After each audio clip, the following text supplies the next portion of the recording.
اب تواتر معنوی ہے اس بات کے اندر جو عرض کر رہا ہوں. شہزادی کونین کی ولادت عجیب ولادت ہے جو علامہ شیخ عباس قمی نے اپنی کتاب منتہی الاعمال، جس کا اردو ترجمہ احسن المقال کے نام سے ہوا، اس میں لکھی ہے، اور آپ جا کے روایت کا مطالعہ کر سکتے ہیں کہ ایک دن پیغمبر اپنے اصحاب کے ساتھ، مولا کائنات بھی تھے، عمار بھی تھے، دوسرے اصحاب بھی تھے، حذیفہ بھی تھے، شیخ ابو ذر بھی تھے، بیٹھے ہوئے تھے. جبریل آئے، اپنی اصل شکل و صورت کے اندر آئے، اور شیخ عباس نے لکھا ہے کہ اصل شکل و صورت کا حال یہ تھا،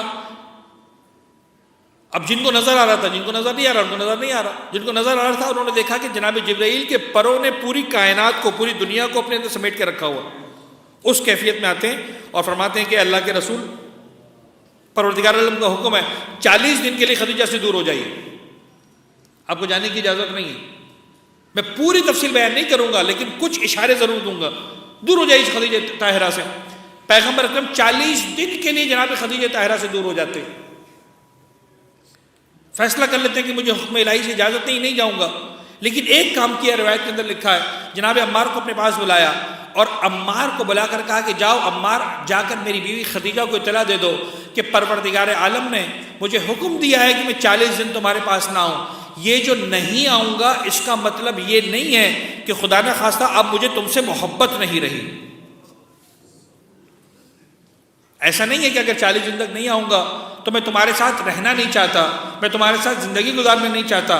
یہ امر الہی ہے، لہٰذا اب انتظار نہ کرنا اور رات کو دروازے بند کر کے سو جایا کرنا.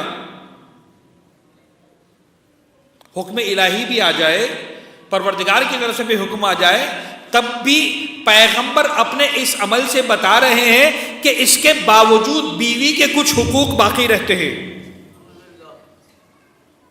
ٹھیک ہے، بعض اوقات آپ کی ذمہ داری ہوتی ہے کہ آپ سفر اختیار کریں، بعض اوقات آپ کی ذمہ داری ہوتی ہے کہ آپ مثال کے طور پر رزق روزی کی تلاش میں، زیارتوں میں، عمرہ و حج میں جائیں، لیکن بیوی کے حقوق بہرحال کہیں نہ کہیں باقی رہتے ہیں جن کو نبھانا اور ادا کرنا ضروری ہے. پیغمبر کا عمل بتا رہا ہے.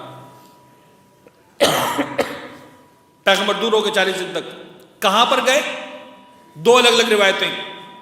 ایک روایت یہ ہے کہ پیغمبر اکرم نے غار حرا میں وہ دن گزارے. شیخ عباس نے جو روایت لکھی وہی لکھی ہے کہ پیغمبر اکرم نے وہ دن حضرت ابو طالب کے گھر میں گزارے، شیخ ابو طالب میں گزارے. یہ جملہ کہا کہ کہہ دینا خدیجہ سے کہ میں فاطمہ بنت اسد کے گھر میں ہوں. پیغمبر اکرم آ جاتے ہیں مولا کائنات کے گھر میں، جناب فاطمہ بنت اسد کے گھر میں. 40 دن تک اس گھر میں قیام فرمائے. مولا کائنات فرماتے ہیں کہ پیغمبر کا طریقہ تھا، روزانہ جب رات کا وقت آتا تھا دسترخوان بچھایا جاتا تھا، دروازے کو کھولتے تھے، مجھ سے کہتے رہے جاؤ علی دیکھو کوئی بھولا بھٹکا مل جائے، مسافر لے کر آؤ، میرے ساتھ غزا میں شریک ہو جائے، میرا مہمان بن جائے. لیکن 40 جب دن مکمل ہوئے، 40 دن افطار کا وقت آیا.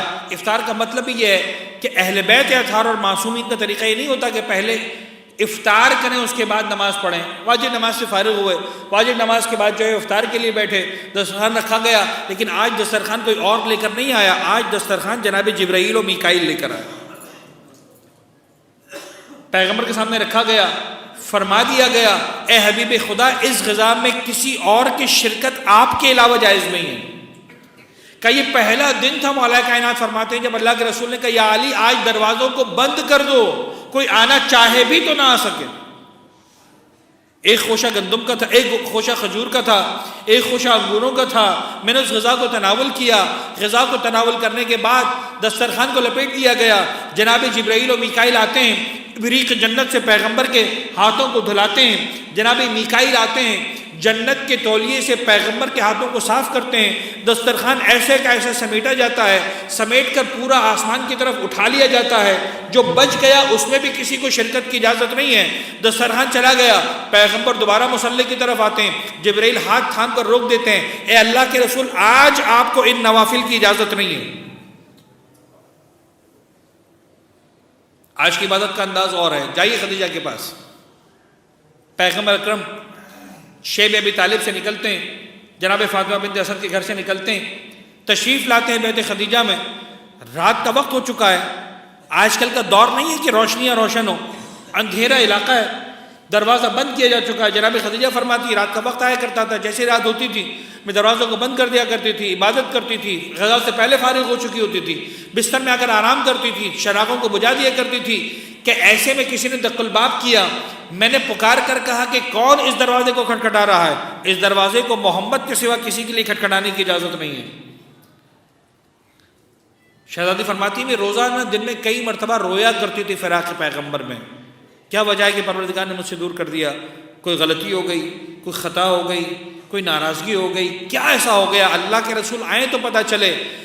کہ فرماتی جیسے ہی میں نے پیغمبر کی صدائے دل نشین کو سنا، بے اختیار بڑھ کر دروازہ کھولا، پیغمبر گھر میں تشریف لائے، میں بستر لگا چکی تھی، آرام کرنے جا چکی تھی، لیکن پیغمبر کا طریقہ تھا جب بھی آرام فرمانا چاہتے تھے پہلے وضو کرتے تھے، مصلی پر آتے تھے، کچھ نوافل پڑھا کرتے تھے، کچھ دعائیں پڑھا کرتے تھے، اس کے بعد بستر میں میرے پاس آتے تھے۔ لیکن اس رات میں نے پہلی مرتبہ ایسا دیکھا کہ اللہ کے رسول نے نہ وضو کے لیے پانی طلب کیا، نہ مصلی بچھا کر نوافل ادا کیے، میرے ساتھ بستر میں آئے، اور میں منبر کے تقاضوں کو مد نظر رکھتے ہوئے صرف اتنا جملہ کہوں گا۔ شہزادی فرماتی پیغمبر مجھ سے دور نہ ہوئے تھے، میں نے فاطمہ زہرا کے نور کے وجود کو اپنے بدن کے اندر محسوس کر لیا۔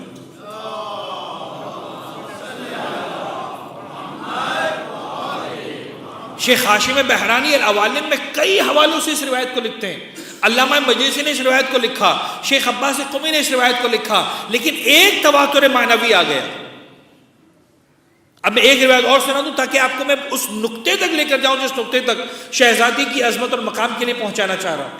خدا کی قسم یہ عجیب نقطہ ہے، عجیب نقطہ ہے۔ اہل سنت کی ایک نہیں دسیوں کتابوں کے اندر دسیوں کی تعداد میں روایتیں موجود ہیں کہ مدینہ منورہ میں جب شہزادی کونین شادی کے بعد اپنے بابا کے گھر میں تشریف لایا کرتی تھی، پیغمبر اکرم آگے بڑھ کر فاطمہ زہرا کو گلے لگاتے تھے، بوسہ دیتے تھے، اور ایک روایت میں ہے کہ سونگھا کرتے تھے پیغمبر اکرم جناب سیدہ کو۔ اور جناب عائشہ اس پر اعتراض کرتی تھی کہ یا رسول اللہ یہ محبت کا کون سا انداز ہے؟ بڑی بیٹی آپ اس طرح سے بوسہ دیتے، اس طرح سے سونگتے، آخر کیوں اتنا نزدیک ہوتے ہیں آپ اپنی بیٹی سے؟ پیغمبر فرماتے تھے عائشہ تمہیں نہیں پتا، میں جب بھی فاطمہ زہرا کو سونگتا ہوں مجھے فاطمہ زہرا کے وجود سے جنت کے پھلوں کی خوشبو آتی ہے۔ کیوں؟ اس لیے کہ جنت کے میں نے پھل کھائے تھے، اور اس کے نتیجے میں اس شہزادی کا پہلا مرحلہ حیات وجود میں آیا تھا۔ اب اس طرح کی ایک نہیں، اگین معنوی تواتر کے ساتھ، کہیں پر سیب کا تذکرہ، کہیں کھجور کا تذکرہ، کہیں انگور کا تذکرہ، جنت کے جو ہے وہ غذاؤں کا تذکرہ۔ بعض روایتوں میں ہے کہ معراج پر پیغمبر اکرم کو پروردگار عالم نے سیب عطا فرمایا تھا۔ تواتر لفظی نہیں ہے، معنوی ہے۔ اس کا مطلب یہ ہے کہ اتنا طے ہے کہ شہزادی کے وجود کا جو بنیاد ہے وہ جنت کی غذا سے رکھی گئی ہے، دنیا کی غذا سے نہیں رکھی گئی۔ دیٹ از کالڈ تواتر معنوی، جو میں نے لفظ استعمال کیا تھا۔ شیعہ سنی تمام کتابوں کے اندر یہ بات ثابت ہو گئی۔ عزیزان گرامی اب ایک جملہ مجھے کہنے دیں، یہ ہے طہارت شہزادی کونین، یہ ہے طہارت شہزادی کونین۔ میں ایک جملہ اس بات کو سمجھانے کے لیے اکثر اپنے سامعین کے سامنے پڑھتا ہوں، اور میں چاہتا ہوں کہ نقطہ آپ کے ذہنوں میں اچھی طرح محفوظ ہو جائے۔ ہم زیارت وارثہ میں ایک جملہ پڑھتے ہیں مولا حسین کو مخاطب کرتے ہوئے، اشہد انک کنت نورا فی الاسلام الشامخہ والارحام المطہرہ لم تنجسک الجاہلیۃ بانجاسہا۔ پڑھتے ہیں کہ نہیں پڑھتے جملہ؟ اب کچھ مراحل ایسے ہیں جو بہت زیادہ کھل کر بات نہیں کی جا سکتی، جو صاحبان فہم ہے ان تک اپنی بات ذرا آسانی سے پہنچا پاؤں گا، جن تک اپنی بات پہنچا نہ پاؤں مجھ سے درگزر کیجیے گا۔ اشہد انک کنت نورا، ائمہ طاہرین سب کے سب کا وجود مقدس نورانی وجود ہے، اور یہ جملہ میں اکثر کہتا ہوں، جو مولا حسین کو نور نہیں مانتا اسے زیارت وارثہ پڑھنے کی اجازت نہیں ہے۔ نورانی وجود ہے پیغمبر اکرم کا وجود، جناب شہزادی کونین کا وجود، ائمہ طاہرین کا وجود۔ اشہد انک کنت نورا، لیکن پھر کیا کہتے ہیں؟ اشہد انک کنت نورا فی الاسلاب الشامخہ والارحام المطہرہ۔ مولا میں گواہی دیتا ہوں آپ نور کے عالم میں رہے، اسلاب شامخہ میں رہے، ارحام مطہرہ میں رہے۔ صلب شامخ، رحم مطہر، یہ کیا ہوتا ہے؟ مادہ حیات مرد کے بدن میں جس مقام پر استقرار پاتا ہے اسے صلب کہتے ہیں، وہی مادہ حیات عورت کے بدن میں جس مقام پر استقرار پاتا ہے اسے رحم کہتے ہیں. یہ نور ضرور تھے لیکن اسلاب میں جانا پڑا. ایک صلب کی بات نہیں ہو رہی، اسلاب شامخہ، ارحام میں جانا پڑا. ایک رحم کی بات نہیں ہو رہی، ارحام مطہرہ. تم یعنی انبیاء یعنی ائمہ طاہرین، مولا حسین کا وجود مقدس، مولا حسن کا وجود مقدس، پیغمبر اکرم کا وجود مقدس، مولا کائنات کا وجود مقدس اسلاب شامخہ میں جاتا رہا، ارحام مطہرہ میں جاتا رہا. وہ اور طہارت کی منزلیں ہیں. یہ فاطمہ زہرا کا وجود مقدس ہے. نہ کسی صلب میں گیا، نہ کسی رحم میں گیا. اگر گیا تو کائنات میں ایک صلب میں گیا جس کا نام تھا صلب محمد. اگر گیا تو ایک رحم میں گیا جس کا نام تھا رحم خدیجہ طاہرہ صلی اللہ علیہ وسلم.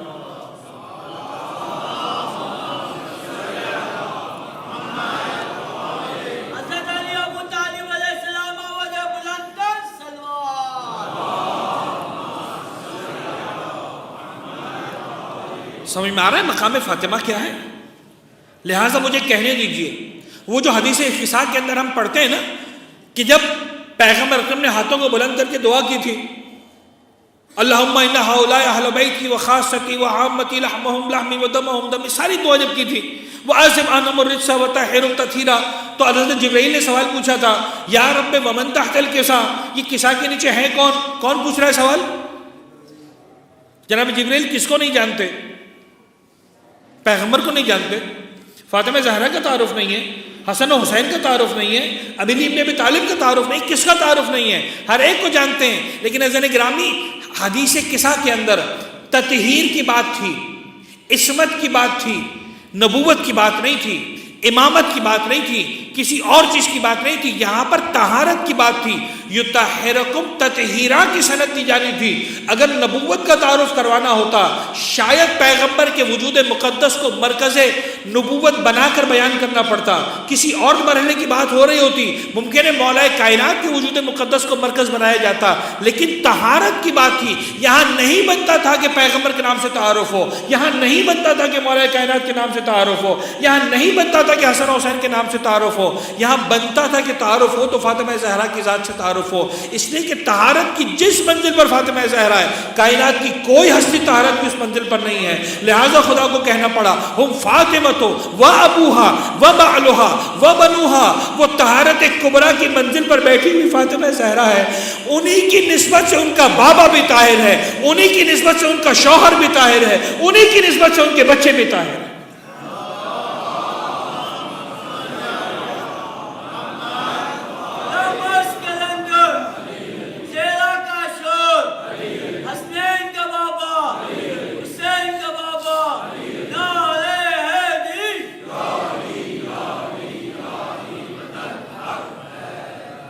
اس منزل پر ہے فاطمہ زہرا، اس مقام پر ہے فاطمہ زہرا.